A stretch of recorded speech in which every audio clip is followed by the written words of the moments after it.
ಇರಲು ಸ್ವಂತ ಮನೆ ಇಲ್ಲದವರಿಗೆ, ಬಾಡಿಗೆ ಮನೆಯಲ್ಲಿ ವಾಸಿಸುತ್ತಿರುವವರಿಗೆ, ಸ್ವಂತ ಜಾಗ ಇಲ್ಲದವರಿಗೆ ಕೇಂದ್ರ ಸರ್ಕಾರ ಮತ್ತು ರಾಜ್ಯ ಸರ್ಕಾರ ಹೊಸ ಮನೆಗಳಿಗಾಗಿ ಅರ್ಜಿಗಳನ್ನು ಆಹ್ವಾನಿಸಲಾಗಿದೆ.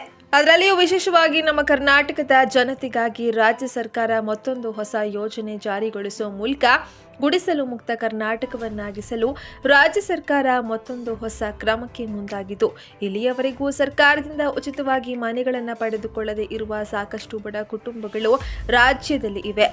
ಇತ್ತೀಚೆಗೆ ಹೊಸದಾಗಿ ಮದುವೆಯಾಗಿರುವ ನವಜೋಡಿಗಳಿಗೆ ಪ್ರತ್ಯೇಕವಾಗಿ ರೇಷನ್ ಕಾರ್ಡ್ ಕೂಡ ಆಗಿರುತ್ತದೆ. ಅಂತಹ ಕುಟುಂಬಗಳು ಸೇರಿದಂತೆ ವಾಸಿಸಲು ಪಕ್ಕಾ ಮನೆ ಇಲ್ಲದವರು ಹೊಸ ಮನೆಗಳನ್ನು ಪಡೆದುಕೊಳ್ಳಬಹುದು. ಜೊತೆಗೆ ಆರ್ಸಿಸಿ ಇಲ್ಲದ ಕಚ್ಚಾ ಮನೆ ಹೊಂದಿರುವವರು ಕೂಡ ಮನೆಯ ರೆನೋವೇಷನ್ಗಾಗಿ ಅರ್ಜಿಯನ್ನು ಸಲ್ಲಿಸಿ ಸರ್ಕಾರದಿಂದ ಹಣದ ಸಹಾಯವನ್ನು ಕೂಡ ಪಡೆದುಕೊಳ್ಳಬಹುದಾಗಿದೆ. ಕರ್ನಾಟಕದಲ್ಲಿ ಈಗಾಗಲೇ ಸಾಕಷ್ಟು ಯೋಜನೆಗಳನ್ನು ಅನುಷ್ಠಾನಗೊಳಿಸಲಾಗಿದ್ದು, ನೈಜವಾದ ಫಲಾನುಭವಿಗಳಿಗೆ ತಲುಪುವಲ್ಲಿ ಸಾಕಷ್ಟು ತೊಂದರೆಗಳು ಉಂಟಾಗಿದ್ದು, ಈಗ ನೇರವಾಗಿ ನಿಜವಾದ ಬಡ ಕುಟುಂಬಗಳಿಗೆ ಸರ್ಕಾರದ ವಸತಿ ಸೌಲಭ್ಯ ದೊರೆಯಬೇಕೆನ್ನೋದು ರಾಜ್ಯ ಸರ್ಕಾರದ ಆಶಯವಾಗಿದೆ. ನಿಮಗೂ ಕೂಡ ಇಲ್ಲಿಯವರೆಗೂ ಉಚಿತ ಮನೆ ಸಿಕ್ಕಿಲ್ಲ ಅಂದ್ರೆ ತಪ್ಪದೆ ವಿಡಿಯೋಗೆ ಲೈಕ್ ಮಾಡಿ ಹಾಗೂ ಮನೆ ಪಡೆದುಕೊಳ್ಳೋದು ಹೇಗೆ ಅನ್ನೋದನ್ನ ತಿಳಿದುಕೊಳ್ಳಲು ವಿಡಿಯೋನ ತಪ್ಪದೆ ಕೊನೆಯವರೆಗೂ ನೋಡಿ. ಕರ್ನಾಟಕದಲ್ಲಿರುವ ವಸತಿ ರಹಿತರಿಗಾಗಿ ಕೇಂದ್ರ, ರಾಜ್ಯ ಸರ್ಕಾರಗಳು ಜಾರಿಗೆ ತಂದಿವೆ ವಿವಿಧ ಯೋಜನೆಗಳು. ಭಾರತದ ಪ್ರತಿಯೊಬ್ಬರಿಗೂ ಸ್ವಂತ ಸೂರು ಇರಬೇಕೆಂಬ ಉದ್ದೇಶದಿಂದ ಕೇಂದ್ರ ಹಾಗೂ ರಾಜ್ಯ ಸರ್ಕಾರಗಳು ವಿವಿಧ ವಸತಿ ಯೋಜನೆಗಳನ್ನ ಜಾರಿಗೆ ತಂದಿವೆ.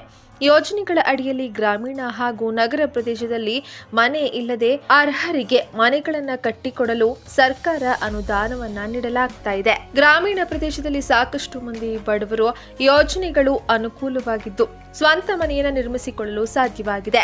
ಪ್ರಧಾನಮಂತ್ರಿ ಆವಾಸ್ ಯೋಜನೆ, ಡಾಕ್ಟರ್ ಬಿಆರ್ ಅಂಬೇಡ್ಕರ್ ನಿವಾಸ್ ಯೋಜನೆ, ವಾಜಪೇಯಿ ನಗರ ವಸತಿ ಯೋಜನೆ, ದೇವರಾಜ್ ಅರಸು ವಸತಿ ಯೋಜನೆ, ರಾಜೀವ್ ಗಾಂಧಿ ವಸತಿ ಯೋಜನೆ ಅಂದ್ರೆ ಬಸವ ವಸತಿ ಯೋಜನೆ, ದೇವರಾಜ ಅರಸು ವಸತಿ ಯೋಜನೆ ಹಾಗೂ ಡಾಕ್ಟರ್ ಬಿಆರ್ ಅಂಬೇಡ್ಕರ್ ನಿವಾಸ ಯೋಜನೆ ಹೀಗೆ ಕೇಂದ್ರ ಹಾಗೂ ರಾಜ್ಯ ಸರ್ಕಾರಗಳ ಸಹಯೋಗದಲ್ಲಿ ಪ್ರತಿಯೊಬ್ಬರಿಗೂ ವಸತಿ ಕಲ್ಪಿಸೋ ಹಲವು ಯೋಜನೆಗಳು ಚಾಲ್ತಿಯಲ್ಲಿವೆ. ಪ್ರಧಾನಮಂತ್ರಿ ಆವಾಸ್ ಯೋಜನೆಯ ಮುಖ್ಯ ಉದ್ದೇಶವೇನೆಂದ್ರೆ ಗ್ರಾಮೀಣ ಭಾಗದ ಕುಟುಂಬಗಳಿಗೆ ಅವರ ಕನಸಿನ ಮನೆ ಕಟ್ಟಿಕೊಡುವುದಾಗಿದೆ. ಅಷ್ಟೇ ಅಲ್ಲದೆ ಗ್ರಾಮೀಣ ಪ್ರದೇಶದಲ್ಲಿನ ಜನರಿಗೆ ಮನೆಯ ಜೊತೆಗೆ ಮೂಲಭೂತ ಸೌಕರ್ಯಗಳನ್ನು ಒದಗಿಸುವ ಕೆಲಸವನ್ನ ಮಾಡಲಾಗ್ತಾ ಇದೆ.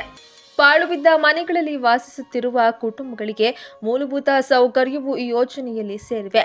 ಕೇಂದ್ರ ಹಾಗೂ ರಾಜ್ಯ ಸರ್ಕಾರಗಳು ಪ್ರತಿ ವರ್ಷದ ಬಜೆಟ್ಗಳಲ್ಲಿ ವಸತಿ ಯೋಜನೆಗಳಿಗಾಗಿಯೇ ಎಂತಿಷ್ಟು ಹಣವನ್ನ ಮೀಸಲಿಡುತ್ತವೆ. ಆಯಾ ವರ್ಷಗಳಲ್ಲಿ ಬಡವರಿಗೆ ಮನೆಗಳನ್ನು ಕಟ್ಟಿಕೊಡುವ ಅಥವಾ ಆರ್ಥಿಕ ನೆರವಿನ ಮೂಲಕ ಬಡವರ ಸ್ವಂತ ಮನೆಯ ಕನಸನ್ನ ನನಸು ಮಾಡ್ತಾ ಇದೆ. ರಾಜೀವ್ ಗಾಂಧಿ ವಸತಿ ಯೋಜನೆ. ರಾಜೀವ್ ಗಾಂಧಿ ವಸತಿ ಯೋಜನೆ ನಿಗಮ ನಿಯಮಿತ RGR HCLನಲ್ಲಿ ವಸತಿ ರಹಿತರು ಮನೆಗಾಗಿ ಅರ್ಜಿ ಸಲ್ಲಿಸಬಹುದು. ಮೊದಲು RGR HCL ವೆಬ್ಸೈಟ್ಗೆ ಭೇಟಿ ನೀಡಿ ನೋಂದಣಿ ಅಥವಾ ಆನ್ಲೈನ್ನಲ್ಲಿ ಅಪ್ಲಿಕೇಶನ್ ಮೇಲೆ ಕ್ಲಿಕ್ ಮಾಡಿ. ಹೆಸರು, ಲಿಂಗ, ಹುಟ್ಟಿದ ದಿನಾಂಕ, ಮೊಬೈಲ್ ಸಂಖ್ಯೆ ಸೇರಿದಂತೆ ನಿಮ್ಮ ವೈಯಕ್ತಿಕ ಮಾಹಿತಿಯನ್ನು ನಮೂದಿಸಿ ವಿಳಾಸ, ವಾರ್ಷಿಕ ಆದಾಯ ಹಾಗೂ ಆಧಾರ್ ಸಂಖ್ಯೆಯನ್ನ ತಪ್ಪದೆ ನಮೂದಿಸಬೇಕು. ಇದಾದ ಬಳಿಕ ನಿಮ್ಮ ದಾಖಲೆಗಳನ್ನು ಅಪ್ಲೋಡ್ ಮಾಡಿ ಸರ್ಕಾರ ವಸತಿ ಯೋಜನೆ ಅಡಿಯಲ್ಲಿ ಅರ್ಹ ಫಲಾನುಭವಿಗಳನ್ನು ಆಯ್ಕೆ ಮಾಡುತ್ತೆ. ಪ್ರಧಾನಮಂತ್ರಿ ಆವಾಸ್ ಯೋಜನೆ ಅಂದ್ರೆ PMAY.